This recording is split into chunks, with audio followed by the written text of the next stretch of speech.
Thank you, Ms. Johnson. Ms. Parsons and Ms. Johnson, so you have written testimony. Are you okay with submitting that to the public record? Okay, I'll make a note that you're going to be providing that pretty soon. Yes. Ms. Johnson, would you like to submit that to the public record? Okay, you want to summarize that?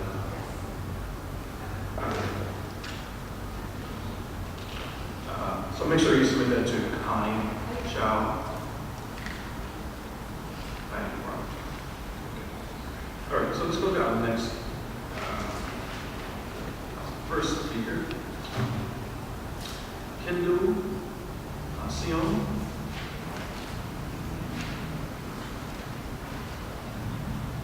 Good morning. My name is Kendall Ascension. I'm here on behalf of the Los Angeles Area Chamber of Commerce to urge you to approve Central Peak Resources Modified Conditions PA6. By approving these conditions, Jefferson site can be abandoned and repurposed. It provides the most cost-effective and efficient manner that will ensure, as Ms. Parsons had mentioned, that we can bring these conditions up to residential standards, and this way alleviating community concerns, increasing development in South Los Angeles, and creating jobs in the process. Thank you. Okay, so Kendall, very quick, very fast reading. Is that something we'd like to submit to the public record? Can I clarify some of the points and send it on over to you? We'll take it like it is. It doesn't have to be trying to submit it. Take it, John. So, as a minute you have, I'd like to say, I'm trying to take good notes here, so if you can slow down, that would be helpful. If you have a document you would like to submit to the public record, we would appreciate it that you submit it to us as well, so that will make our record complete. So we want to go to the next speaker, and that's going to be Richard Parks. Mr. Parks, do you have a public presentation or a document you'd like to submit to the public record? Yes, yes, I do. Thank you.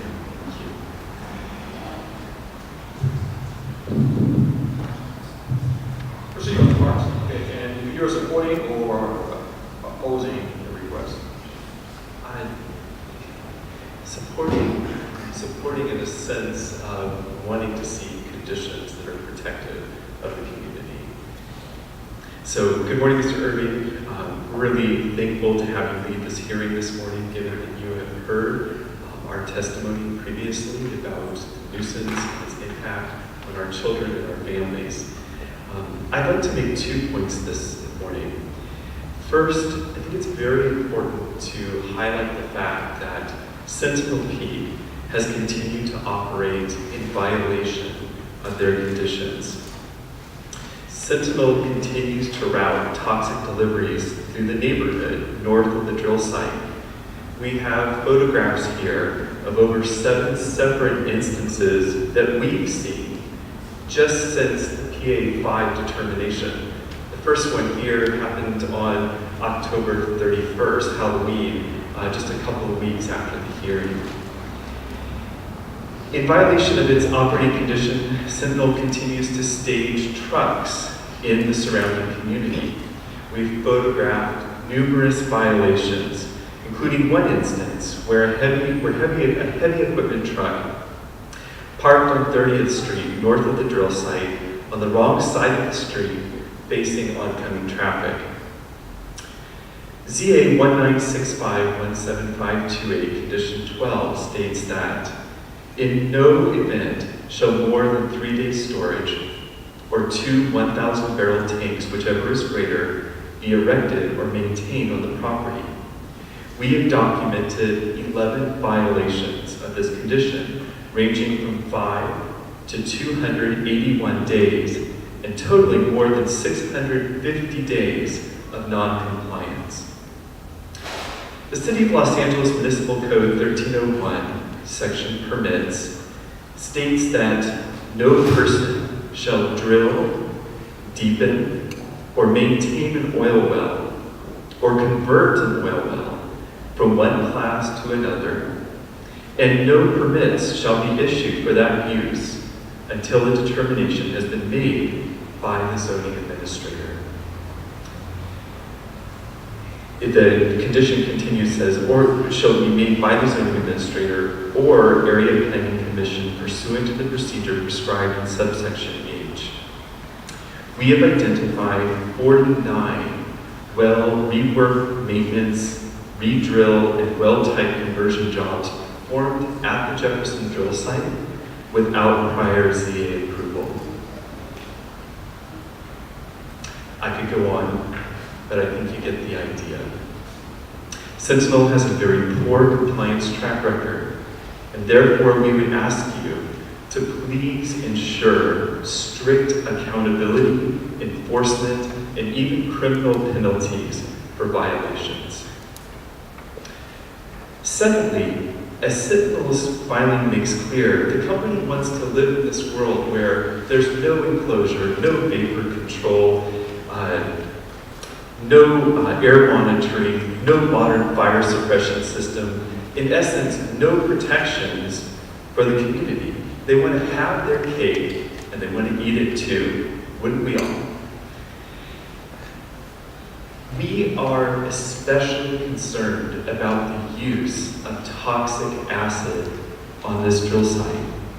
And we have submitted photos previously of tanker trucks parked 10 feet from our bedroom windows, each laden with 5,000 gallons of highly carcinogenic air toxins, endocrine disruptors, chemicals that disrupt reproductive health across generations. We have photos of their workers standing on one side of the wall behind red danger tape with head-to-toe protective gear while they give no warning to residents next door. And we have photos showing that after these acid jobs, the plants on the downwind corner of the drill site have been completely burned by the ambient fumes from these acid jobs. We're very, very concerned about the health and safety of our families and the ongoing use of acid. If a well needs acid maintenance, it should be prioritized for abandonment. Under no circumstances in this world of moving toward abandonment should acid be brought onto the site to stimulate production.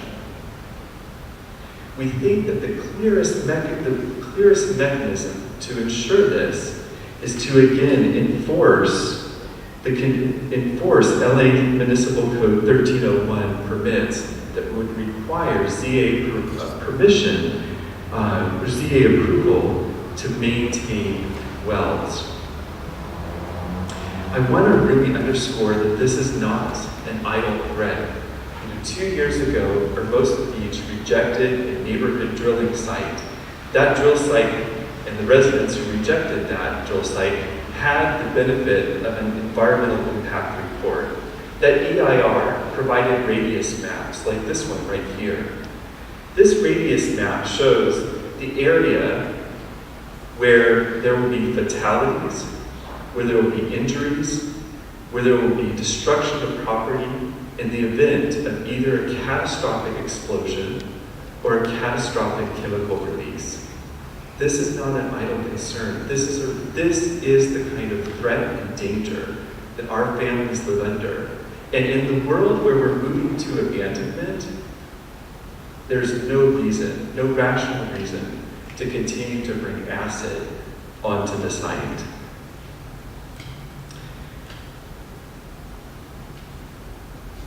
So, in conclusion, we ask you to minimize the risk of catastrophic and chronic harm to residents' health and safety, ability for fulfilling its operating conditions. Thank you. And Mr. Park, you're going to turn your notes over to John? Yes, sir.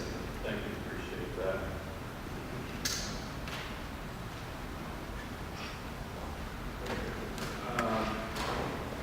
So before we move further, what I had an opportunity to do is introduce, you want to leave Captain Hayden? Okay, so I was going to introduce you this time. Okay. So I was was waiting for the patrol administrator to arrive. So at this point, I would like to introduce our subcommittee. We're experimenting with a subcommittee on petroleum decisions. So we invited the Department of Fire, Department of Building and Safety, patrol administrator to participate in these hearings. And at this time, I'd like to introduce the fire department, Captain Hayden. Good morning, everyone. Battalion Chief James Patrick Hayden. I am the Industrial Commercial Commander and oversee the oil well program for the fire department. I will be in close communication with our oil and gas administrator and zoning with regard to this issue. They have all the contact information if needed to communicate with me directly. Thank you. And to my left, introduce yourself. Good morning, everyone. I'm Walk Joe City Patrol Administrator. Okay. That's fine. Like I said, we're experimenting with having a subcommittee on oil decisions, and so this is a new practice for us. So thank you for being available, and we'll be in touch with you, Captain Hayden. So we want to continue with the presentation. I'd like to invite, at this time, Mr. Eric is Roman. Did I pronounce that correctly? Got it. Okay. Mr. Roman, is that R-O-M-A-N-N? You got it. Glad you can read my writing. Good morning.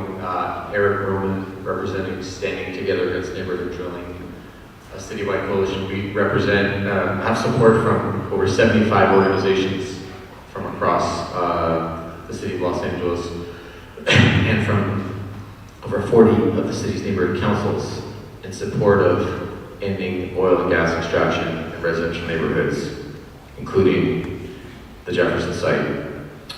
So I speak on behalf of our coalition and many of our supporters from across the city. We're urging you today to do what you can to close the Jefferson site as soon as possible, in 2 years or less. As was already mentioned, we've seen Sentinel Peak move quickly to decommission the 4th Avenue site just a few blocks away. We want to say the same thing here. And if there are no community protections, then the site should not be allowed to conduct additional extraction work, including acid maintenance and well stimulation. The impacts on health and well-being of which are well documented in previous hearings on this site and in many other public hearings that have been conducted in the city. So strongly encourage you to move to close the site as fast as possible. Thank you.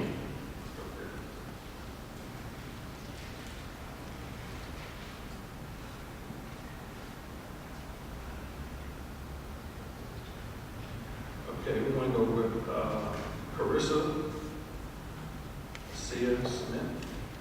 Did I correctly pronounce that?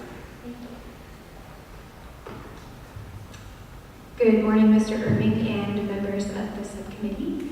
Thank you for hearing my testimony today. My name is Carissa Smith.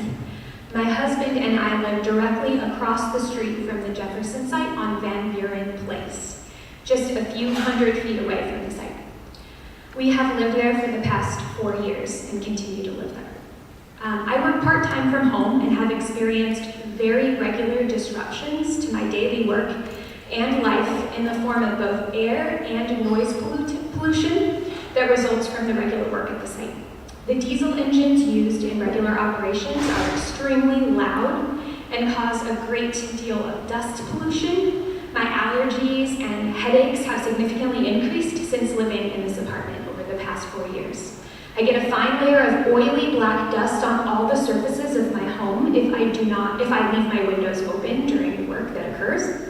The large derrick or equipment used is very loud, and the pipes that they drive into the ground from hundreds of feet above emit deafening metallic crashes that occur over and over again throughout the day. The noises far exceed any of the normal ambient city noises around me. And the chemicals used at the site to extract oil are known endocrine disruptors. They're known to harm unborn and growing children. I am 6.5 months pregnant at this point, and I'm very concerned not only for the health of my unborn baby, but the effects these chemicals and pollutants will have on my vulnerable and growing child.